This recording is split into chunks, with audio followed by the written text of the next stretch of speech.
Hey guys, Chriselle here, and today I wanted to do a sort of like retrospective on the last 10 years, kind of thinking about where I've come from, what's changed, where I'm going, and just like what I have achieved in the last 10 years. I was recently listening to an episode of the Smart Podcast Trashy Books, or Trashy Books Smart Podcast. I'll post the link below. She's got a catchy name for her show. And she was interviewing a guest who was discussing like how you sometimes have these like big massive goals that you try to set for a year, and it's sometimes hard to achieve those really lofty goals. But when you think about it in a span of a decade, you realize just how much you have achieved. And I apologize in advance for jingly cats, but that's just the way it is right now. So you're going to hear some jingly cats. But moving on. So I was looking back on my own life and the last 10 years and sort of thinking about all the things I've accomplished. Sometimes you look back on your previous year and you think, God, I wish I had done some more, or I had all these ideas and I maybe only accomplished a quarter of them, or whatever. Like you set these very lofty goals at the beginning of the year, resolutions to, complete these projects or achieve these accolades or whatever, or make these massive changes to your life, get a new job, whatever it is. And sometimes you can't accomplish that. And there are times when it's because there are outside factors, or maybe something happens that kind of like sets you off your path. But whatever it is, you do achieve something. Like something is always achieved at the end of the year. You're never just not doing something. And so it's nice to take a look back and think about that, like make a list or evaluate where you've come from. And so I did just that. I actually sat down a couple days after New Year's and I made a list of like all the places I had visited, all the things I had done, all the things I had completed, all the major life turning points, some sad, some joyous. And I saw that list just kept growing, and there's stuff that I probably can't even remember because it just kind of happened. Maybe it was a day thing that happened and I don't think about it, as like one of the major events. So just looking back and reviewing where I've been and what I've done, I realized that I have done a lot. And even though I beat myself up at the end of every year because I didn't do these things I had planned and I set out all these goals and maybe I only achieved half of it, I realized that looking at a 10-year retrospective, I have done a lot. And it also has made me kind of come to terms with some of the things that I haven't quite accomplished, because 10 years ago, I was 26 years old. And let's face it, at 26 years old, I was still a child. Like I was not ready. Like life had yet to really hit me. I had just completed my second master's. I started, the decade, it's still in school. I graduated from my bachelor's in the middle of the recession. Like stuff just wasn't quite happening yet. And so by 26, I actually started to establish myself professionally. I finally was really getting started on my career. I was getting back to writing because I had started writing when I was in college. And if you've ever tried to do a full-time college program and work and do something creative, you know that something will always give. So when I think of myself as a writer, I think of myself as somebody who at this point has been writing for not quite 15 years, but a while. And I haven't achieved those big accolades. Like I have not been traditionally published yet. I haven't taken the plunge to self-publish yet, but I'm getting there. And as I start to think about it, it's like, well, I didn't achieve that peak in any of those years, but every time I wrote a new manuscript, every time I tried a new draft, every time I did a critique process or a beta read, I am moving closer to that goal. And every single draft has been practiced. Like I can't just think of it as like time wasted. It's all been practice. It's all been me learning my craft and moving on and trying harder and challenging myself to do more every single year.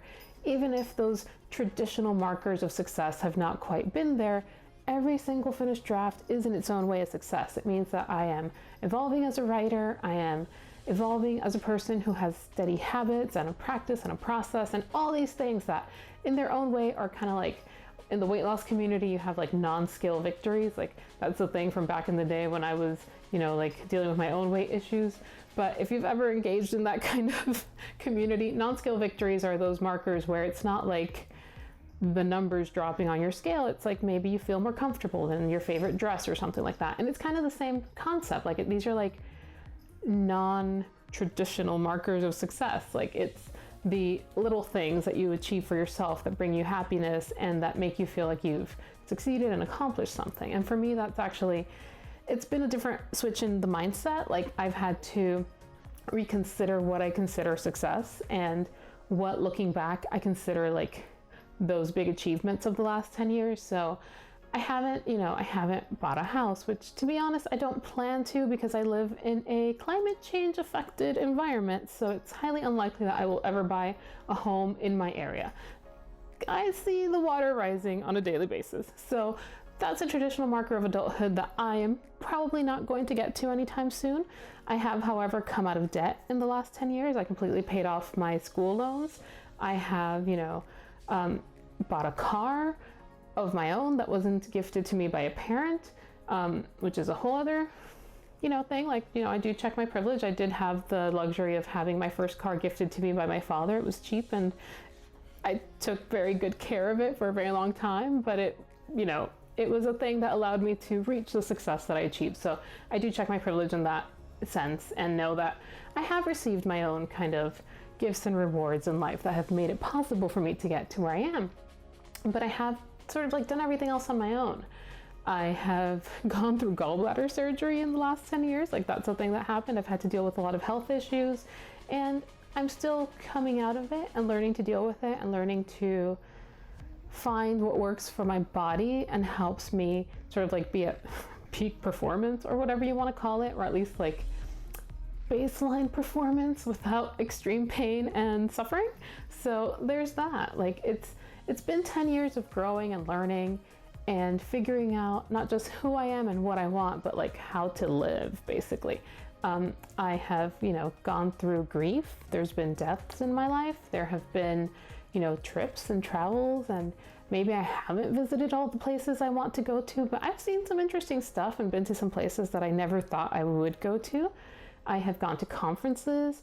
I have advanced professionally. I have, like even within my career, I've, gone up the ladder of not just promotion, but rank. And it's a lot. And I don't think about it because these are things that I just don't think about on a daily basis until I do this kind of recap. And it's like, wow, like I have achieved a lot. Like I haven't just kind of like sat on my laurels and let things pass me by. I have actively worked to get these things going. And that's nice. Like it's nice to look back and think about that and see all these achievements. And maybe your achievements look different and that's totally fine.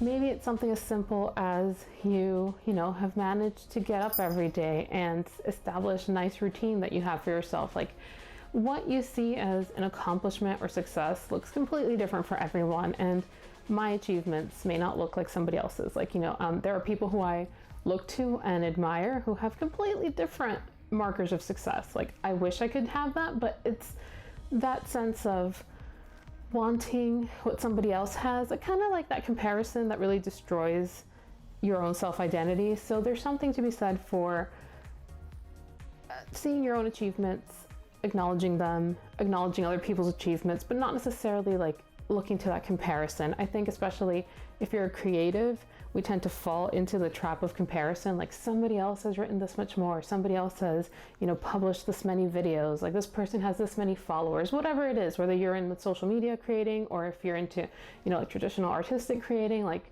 there are markers that you see other people achieving that you maybe start to aspire to, and that leads to that imposter syndrome or to that sense that you're never going to quite be there. And sometimes it's a matter of like, developing your own markers. Like what is it for you that measures success? Like it doesn't have to look like somebody else's success. We're all a little bit different and that's totally okay, which I think is really what I'm trying to share here. It's like sometimes you don't think about what you've accomplished, but take a moment, sit down, write it, like just like brain dump it on a piece of paper if you haven't already this year. If that hasn't been part of your like New Year's restart type of a, mindset, like just take a moment, sit down, spend 5 minutes on it, write down everything you've accomplished that you can think of that happened in the last 10 years. And you'll see that your list is probably longer than you imagined it would be. It was for me. I just started writing down like the places I visited and other places started popping up and I was like, oh wow, I did travel a lot even though I didn't think I did. So stuff like that. It's a nice reminder that we're all doing the best we can, and sometimes that is all you can do, and that is a-okay. So I just wanted to share that. I wanted to get some of these thoughts out and just kind of like send you guys a little bit of positive vibes, inspire you to take a moment to reflect on your own. And I will leave you with that. Let me know down below some of your greatest achievements, whatever they may be, and I'll see you guys next time. So bye.